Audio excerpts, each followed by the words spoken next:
Paul, can you shed any light on the current state of play with regard to the takeover of the football club? There's been some reports in the national newspaper today that something is close with an African billionaire.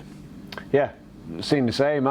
Listen, it's not for me to talk about. I don't know anything. It's not me fobbing it off. I don't know who it is, who they are. Yeah, so no, there's nothing I can add.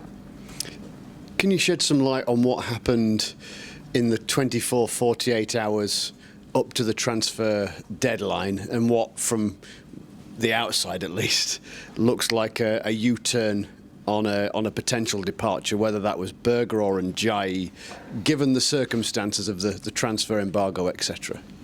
Yeah, no, listen, I said all along at Wrexham, like, Sander wasn't there because of speculation.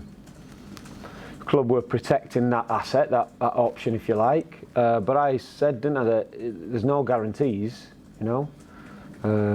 So I was still hopeful that he wouldn't go. Didn't want him to go. Sander's comfortable. Sander's delighted he's still here. Yeah, and that was it. So really, in a difficult situation, I think that we've got the best of it, you know. I thought, again, it was important for me not to make a bad situation worse, and I'm pleased and grateful that we've kept the players.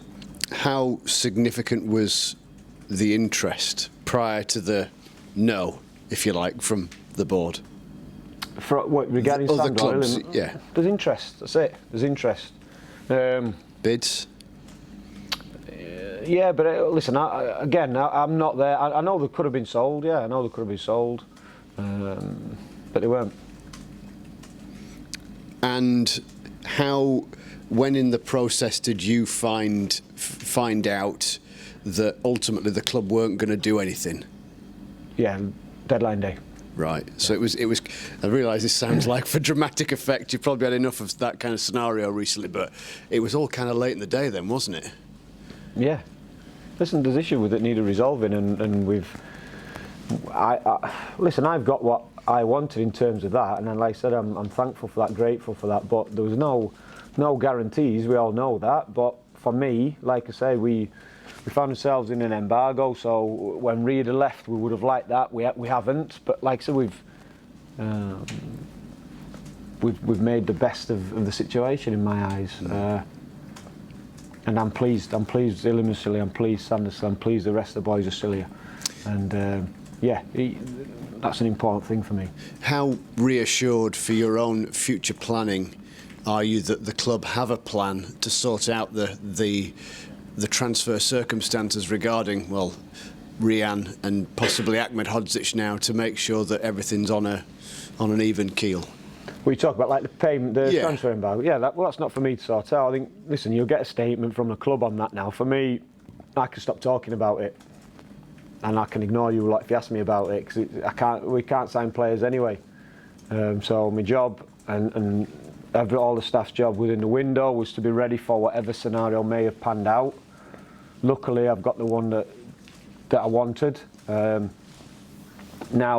it becomes irrelevant. We'll start planning for the future, and then that's for the club to pay the outstanding balance, whatever it is, to lift the embargo. How hard is it for that not to be a distraction? It's not. It's not one. It's not one. If anything, I think the outcome of this window reinforces our intent, reinforces our desire that look, we just want to achieve what we set out to at the start of the season, and it gives us the best possible chance. So, yeah, for me, yeah, making the best of this situation, I think we've done it. So I'm really pleased. I think everyone's been working hard. Everyone's been on the same page. Lots of communication. Like I said, there was no guarantees, and I had to, along with the staff, had to prepare for probably every eventuality. But everyone was working towards the same thing, and we've got that. And given that communication, do you have an idea as to timescales then, as when, I appreciate it's just an admin thing now because you can't do anything anyway, but when the club will come out of said transfer embargo? No, and I'll probably stop. I see. It was a big thing for me in the window, as you can imagine, because we want to know, and it like changes by the minute, hour, when you speak to people and potential scenarios that may arise. But now there's nothing, so it's not. I'm going to forget about it. I'm going to leave it to other people, and we can focus on the football now. Final sort of question on all of this, and I know I've asked you something about this before, with regard to any potential takeover. Have you met anybody to do with this? No. So nothing's changed? No, I'm not lying. Listen, I ain't got a clue who they are, who he is, she is. I haven't got a clue, and I don't need to know. I mean, if someone wanted to tell me, they'd tell me. If people thought there was a need for me to be involved in it, I'd be involved in it. So I think the only thing I need to be involved in now is the players and the staff here, and keep trying to get results. Following on from last weekend, couple of bits. What decision was ultimately made as to whether to appeal Jebuson's sending off? Yeah, not to. Listen, we need conclusive evidence to overturn a decision, you know what I mean? And we can't find that. It still seems faintly ridiculous, though, doesn't it? Yeah. Whatever angle you watch it back from my on. point of view, I don't think you could argue 2 bookings. You can clearly see the instigator. I get that. It's a tough one for me to take, because he was having an impact in the games, and we've not got him for 3 of them now. So yeah, it's a tough one, you know. And it's a cup game, and we're chasing something other than a cup win, where I could have done with him. James McAtee had an injury question mark after that match. How is he? I think he'll be all right. So he's trained today, although we've looked after him a little bit. He's come through it fine, so I'm expecting him to be doing everything with us tomorrow. Yeah. You had some short-termers, well, seemingly, with Clark, Stevens, Baldock. Where are they at? Kieran and Flecky are back in with us. Although we've looked after him a little bit. Obviously, Kieran's fine, he's trained, but he's only trained a couple of days, so we know he's a long way away from where we want him to be and where he needs to be. So that's going to be built up over the next few weeks, whether it's game time from the bench, whether that's physical work we can do with him on the training ground. Flecky's been able to do a lot more physical work, but now it's just a case of getting him introduced into contact and things like that, which we'll do again beginning of next week. And is there a significant update on the longer termers, so Rian, Reese? Just that they're doing well. And probably where everyone would have expected them to be pre-operation. So yeah, we're listen. Their energy will change. They start going on the grass, start introducing the ball. Their energy will change, because it feels like a hell of a long time when you've been in that gym. But it'd be nice to get them back involved. So Rotherham United right now, and a potentially much changed one after the transfer window. What are your expectations of them?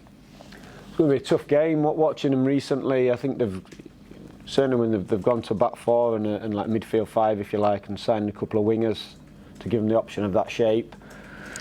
They've been very, very direct, and this is not a criticism, very, very direct, really aggressive on second balls, put lots of balls in behind opponents and in the opposition's box, and not deviated away from that, certainly in the last 2 games, and they've won 1-4-0, and they've got a good away point at Watford, so we're expecting that type of approach.